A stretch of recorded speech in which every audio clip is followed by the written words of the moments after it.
euh, depuis la conquête musulmane, les chrétiens n'ont pas vraiment droit à des postes de responsabilité. Ils sont subalternes, mais il faut mentionner que ce sont les chrétiens qui ont sauvé la civilisation arabe et musulmane, parce que ils étaient beaucoup plus cultivés que les Arabes venant du désert. Ils avaient toute une culture, ils connaissaient les langues, ils connaissaient, c'est eux qui traduisaient du grec à l'arabe, et qui avaient accès à la culture. Et c'est donc en grande partie grâce aux chrétiens que s'est développée ces civilisations dites arabo-musulmanes, soit au Proche-Orient, soit en Andalousie, soit ailleurs. Mais ils se sont assimilés progressivement, vu la pression exercée contre eux. Ils n'ont pas pu survivre en tant que chrétiens. Et le phénomène continue jusqu'à aujourd'hui. Il y a une pression exercée sur les chrétiens qui fait que beaucoup cèdent et se convertissent à l'islam. Bon. Alors, à part ces pressions sociales, si je puis dire, il y a aussi les persécutions au sens propre, sporadiques, en Égypte surtout, contre les villages chrétiens.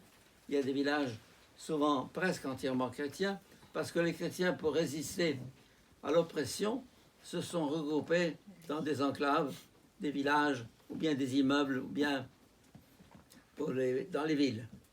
Alors, mais ceux qui sont un peu dans la nature finissent par n'en plus pouvoir et se convertissent, surtout quand on leur promet un emploi mirobolant, et salaire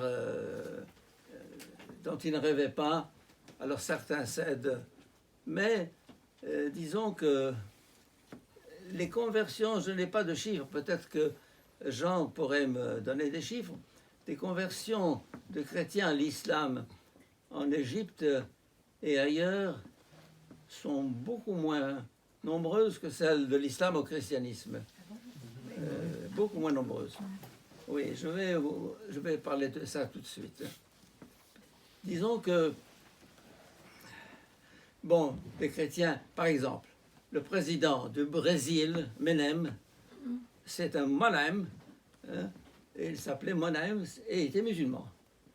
Et là, il s'est fait chrétien pour être président du Brésil. Et il y en a d'autres comme ça, alors qui ont adopté un prénom à l'occidental pour s'assimiler et avoir... Hein? Carlos Rosne. Carlos Menem. Carlos Rosne. Carlos Menem. Ah, Carlos Menem, ah oui. En tout cas, vous dire que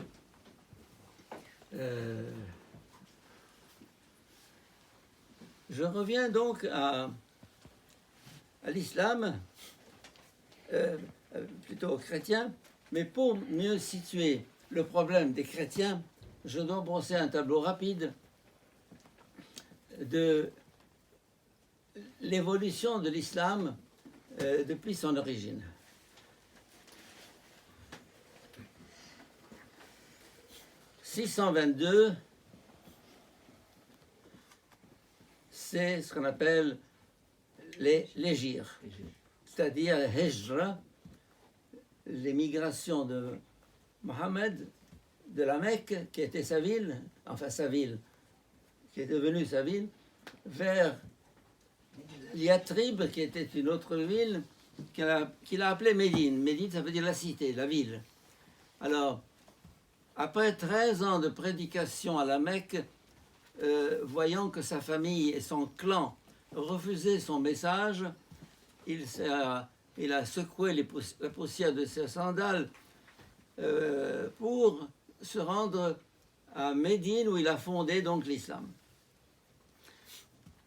Alors il y a deux séries de versets dans le Coran, les versets médinois, qui sont des versets relativement ouvert, tolérant, pacifique, gentil, aimer les chrétiens et les musulmans, aimer les chrétiens et les juifs, ce sont nos amis, etc. Pas de contraintes en religion, c'est un verset, mais quoi et d'autres versets spirituels très beaux. Moi, j'ai lu tout le Coran en arabe, un crayon rouge à la main, un dictionnaire à côté, parce que le langage du Coran n'est pas facile. Et en soulignant tous les beaux versets, la plupart des beaux versets sont plutôt bécois. À partir de Médine, 622, Mohammed se mue de chef religieux en chef guerrier. Et il propage son message avec le glaive et non plus avec la conviction. Il s'est rendu compte que avec la conviction, ça ne marchait pas. Et c'est ainsi que, jusqu'à sa mort et après sa mort, l'islam a pris ce visage que nous lui connaissons un peu partout aujourd'hui. En fait, les musulmans, surtout les ulémas, les savants de l'islam, ont constaté qu'il y avait une contradiction dans le Coran entre des versets et d'autres. Ils se sont dit, comment résoudre cette contradiction? Ils ont donc divisé les versets en mécois et médinois en proclamant, en déclarant que les versets médinois abrogeaient les versets mécois.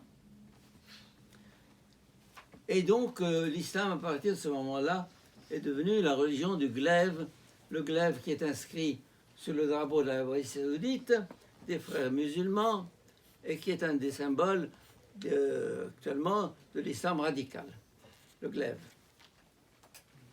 Alors, une deuxième décision qui a été prise vers le 9e siècle à peu près est celle de déclarer que le Coran est incréé, donc intouchable, inchangeable, et que...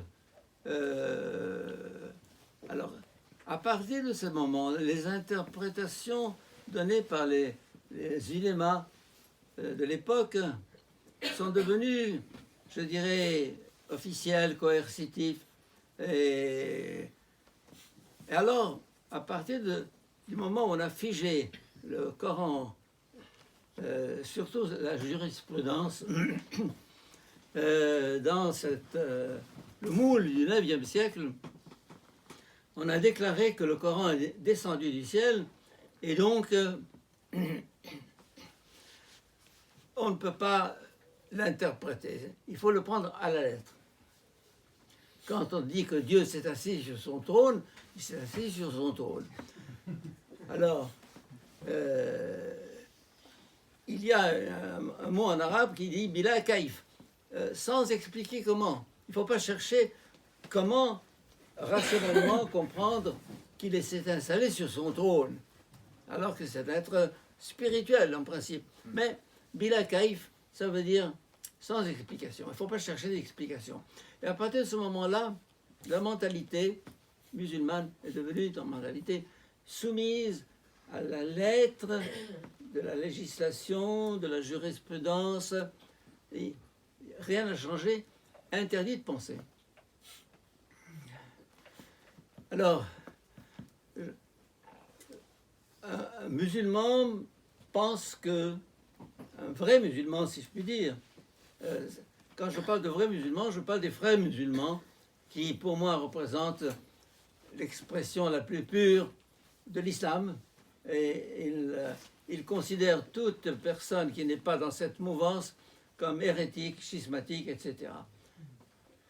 Entre autres, par exemple, j'étais à midi à déjeuner avec une personne qui connaît Jacques Kyriel, qui se trouve quelque part, qui est un ami à moi, un ami de Massignon. Louis Massignon a été ébloui par la mystique musulmane qu'on appelle le soufisme. Et moi-même, j'en suis ébloui. La mystique musulmane est d'une beauté incroyable. J'ai travaillé pendant des années, j'ai enseigné même le soufisme en Égypte. Le problème, c'est que le soufisme n'est pas reconnu officiellement par l'islam. Il est même persécuté. On brûle régulièrement les mausolées des marabouts. Et donc, si vous voulez, pendant toute l'histoire de l'islam, les soufis ont été persécutés. Par exemple, Al-Hallaj, qui est la thèse de Massillon, ce soufi qui a dit « je suis Dieu ». Je suis Dieu, ça veut dire il s'est tellement identifié à Dieu qu'il sentait que c'était Dieu qui le possédait. Et il y en a un autre aussi qui s'appelle Yazid el-Bistami, de la ville de Bistam.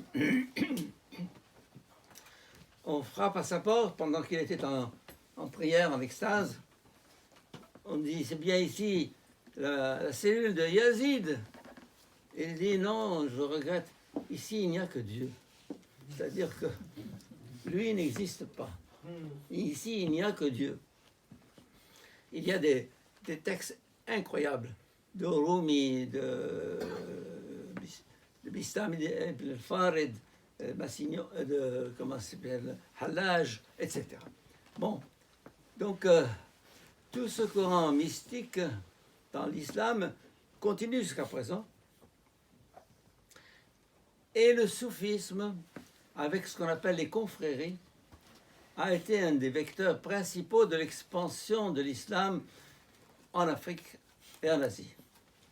C'est-à-dire que, comme vous le savez très bien, les Africains et les Asiatiques sont des êtres profondément religieux. Et la mystique est dans leur sang, si je puis dire. Alors, cette branche de l'islam, qu'on appelle le soufisme, c'est-à-dire la mystique musulmane, a gagné à travers toute l'Afrique des adeptes, mais l'islam maraboutique, soufi, est beaucoup plus doux, tolérant. En Indonésie, par exemple, bon, c'est le cas, ou ailleurs. Alors, cet islam est régulièrement persécuté, mais toléré. Toléré parce qu'on voit que si on le laisse tomber, les rangs vont se vider, alors bon, on le tolère. Alors, voilà un petit peu la situation du Proche-Orient, des chrétiens. Je voudrais maintenant, pour éclairer mes propos, vous parler de ce que j'appelle les 6 islams. C'est ma catégorie à moi. Elle a été reprise par un pasteur protestant de Lausanne qui vient de faire paraître un livre sur l'islam, Shafik Keshaifje. Je lui fais la préface qu'il m'a demandé. Et il a repris cette catégorie que j'ai inventée, si je puis dire, sortant de sunnisme, rite malékite ou hanafite, etc., pour emprunter des catégories qui collent à la réalité d'aujourd'hui. Premier islam, l'islam moderne. Ce que vous appelez les penseurs de l'islam en France. Vous les connaissez. Alors, ce sont ceux qui ont décidé de moderniser l'islam en l'épurant de tous ces... Alors, ce sont les penseurs, les universitaires, beaucoup de jeunes, les journalistes, bref, tous ceux qui sont ouverts à l'Occident et qui essayent de combiner l'islam avec son rigorisme et la modernité et son ouverture. Alors, vous en avez de brillants.